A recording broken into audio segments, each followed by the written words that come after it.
Imagine standing on the edge of a dry riverbed in California. The sun is blazing hot, the air feels heavy, and the ground beneath your feet is cracked like a broken puzzle. But this isn't just a scene from some faraway desert. This is America, a country famous for its power, technology, and wealth. Yet, even here, one of the biggest problems has always been water. In the early 1960s, America was facing a major crisis in the West. States like California, Nevada, Arizona, and Texas were growing fast, but the water they needed to survive just wasn't enough. The rivers and reservoirs that supplied them were drying out faster than they could be filled. Back then, a private company stepped forward with an idea to fix the problem forever.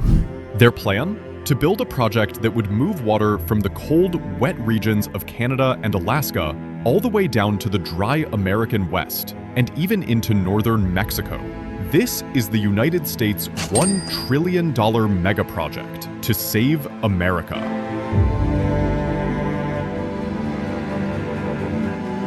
But before we get to that ambitious plan, let's understand how the problem started in the first place. You see, America's water troubles weren't caused by nature alone. They were born from something people actually celebrated. After World War II ended in 1945, the United States entered one of the happiest and most productive times in its history. Soldiers returned home, families reunited, and factories that once built tanks and planes started building cars, washing machines, and radios. It felt like everyone wanted to start fresh. People were getting married, buying homes, and having children. Between 1946 and 1964, America went through what's now called the baby boom. Around 76 million babies were born during those years. That's about 30 million more than the previous 18 years. Neighborhoods grew fast, cities expanded, and entire new communities were built almost overnight. But as people multiplied, so did their needs. Every new home needed water, for drinking, for cleaning, for growing gardens. Every factory needed water, to cool machines, to clean parts, to produce goods. The more America grew, the more it drank. By 1950, Americans were pulling about 180 billion gallons of water every single day from rivers, lakes, and underground aquifers. Just 10 years later, that number had jumped to 270 billion gallons a day. Think about that. Almost 1.5 times more water in only 10 years. And nowhere was this problem worse than in the West. These dry regions typically receive less than 10 to 15 inches of rain per year. That's not even enough to keep reservoirs full or rivers flowing steadily. And because the heat caused water to evaporate quickly, every drop stored was precious. In California's Imperial Valley, farmers struggled to grow crops without enough irrigation. In Nevada, cities like Las Vegas were expanding faster than their water supply could handle. In Arizona and western Texas, the combination of rise in population and dry climate pushed communities to the edge. And this wasn't just an American issue. Northern Mexico was facing the same challenge: little rain, growing farms, and more people to feed. Even though engineers had already built impressive projects like the Parker Dam and the Glen Canyon Dam to store water, it still wasn't enough. Everyone looked up at the mighty Hoover Dam and wondered if it could hold the answer. Standing at 221 meters tall and stretching 379 meters long, the Hoover Dam was massive. It formed Lake Mead, the largest reservoir in the United States, which at one point held about 5.5 trillion gallons of water. But the dams could only do so much. They generated clean hydroelectric power and supplied water to nearby cities. But they couldn't magically create new rivers. The truth was clear. America's booming growth had outpaced its water supply. This growing crisis worried many people, especially one man named Ralph M. Parsons, a talented engineer and visionary. In 1944, he started his own company, which quickly became famous for taking on big, complex projects. Apparently, Parsons' company had helped design and build test stands for Air Force rocket engines in the early 1950s. A few years later, they built Turkey's first oil refinery and also designed the entire missile launch sites for the US military in Southern California. During his engineering expeditions, Parsons made important connections with military leaders and federal officials. These relationships gave him access to information and influence that few private engineers ever had. By the early 1960s, he began to ask a daring question. If North America has too much water in one place and too little in another, why not move it? This prompted him to come up with the idea of capturing and redirecting some of the rivers to cities in the dry south. To Parsons, this wasn't just a business plan. It was a solution that could change the future of three nations: the United States, Canada, and Mexico. A project so huge that it would connect an entire continent through a network of dams, tunnels, and pumping stations. But how exactly did Ralph Parsons plan to make that happen?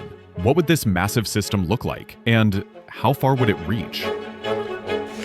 Ralph Parsons' plan was simple in thought, but massive in scale. Instead of letting all that water from the Yukon, Liard, and Peace rivers flow north into the sea, Parsons wanted to capture it, redirect it, and send it straight into the United States and even down to northern Mexico. And so, the idea for the North American Water and Power Alliance, NAWAPA, was born. It was an engineering dream so huge that, if it worked, it would connect three nations through a web of dams, tunnels, canals, and pumping stations. The plan would begin near the Yukon River, deep in the wilderness of Alaska. Engineers would first build massive dams to block the river's natural flow into the Bering Sea. This would create an enormous reservoir, which is kind of a man-made lake, capable of storing billions of gallons of water. From there, a vast network of canals, tunnels, and pumping stations would lift and move the water across mountains and through valleys. The project would use both gravity and power to push the water southward, across one of the most rugged landscapes in the world. Next, they would build even more reservoirs along the Liard and Peace rivers in British Columbia, Canada. These would sit high up in the mountains so that the water could naturally flow down by gravity. The clever part was that the same water flowing downhill could also spin huge turbines to generate hydroelectric power, producing the electricity needed to pump the next stages of water uphill. After collecting the flow from all three rivers, engineers planned to guide it along the Rocky Mountain Trench, a long, natural valley that stretches thousands of kilometers through Canada.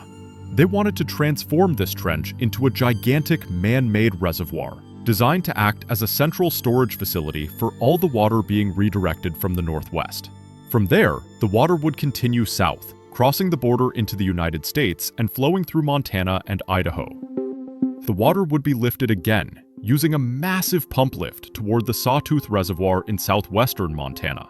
Then, by gravity, it would flow through the Sawtooth Mountains and spread across the western section of the project, moving along the border between Utah and Nevada, before finally reaching northwestern Mexico. But Parsons didn't want the United States to be the only winner. To make it a true North American project, Canada also had to benefit. So part of the plan involved redirecting some of the water from the Peace River eastward toward the Great Lakes Basin. As a bonus, Canada would gain a new canal stretching all the way from Alberta to Lake Superior. This was nicknamed the Transcontinental Canal. Meanwhile, Mexico would also benefit from the NAWAPA plan. The redirected water would expand Mexico's irrigated land area by nearly 3 times. Mexico would also receive around 2 gigawatts of power, with more than half of it being produced within the country itself. But no matter how good the plan looked for its neighbors, the biggest winner was still the United States. The NAWAPA system would deliver about 78 million acre-feet of water every single year. It would also increase the nation's irrigable land by over 60,000 square miles. And the estimated 3.8 gigawatts of power generated from all those dams and pumping stations will be enough electricity to power more than 3 million homes. Parsons even predicted that it could boost the national income by over $30 billion each year. But such a gigantic project would require unimaginable resources. The NAWAPA plan called for 369 separate construction projects. To make it all happen, Parsons estimated that it would take 30 years of non-stop work and create about 4 million jobs across North America. It would need about 200 million tons of cement, 30 million tons of steel, and 100,000 tons of copper and aluminum. From a technical standpoint, many engineers agreed that the project was actually possible. The machinery, materials, and knowledge existed. What didn't exist was the money. In 1964, the Parsons Company calculated that the entire NAWAPA project would cost around $100 billion at the time. This estimate is equivalent to more than $1 trillion today. The financial side of the plan quickly became its biggest challenge. Apparently, the plan had been to share the project cost among the three nations, with the United States covering most of it. But that kind of international investment was risky. If one country ran into economic trouble or decided to back out halfway, the whole project could collapse, turning it into a diplomatic nightmare. By the 1970s, the North American Water and Power Alliance became less of a real plan and more of a fascinating what if. The drawings and models were stored away, and the dream that once promised to reshape a continent was left unfinished. Today, more than half a century later, the $1 trillion proposed project remains one of the most ambitious megaprojects ever imagined, not because it was completed, but because it showed how far human imagination could go when faced with a problem too big to ignore. What if we had built it? Would we still be struggling with water shortages today? Let me know your thoughts in the comments section. Until next time,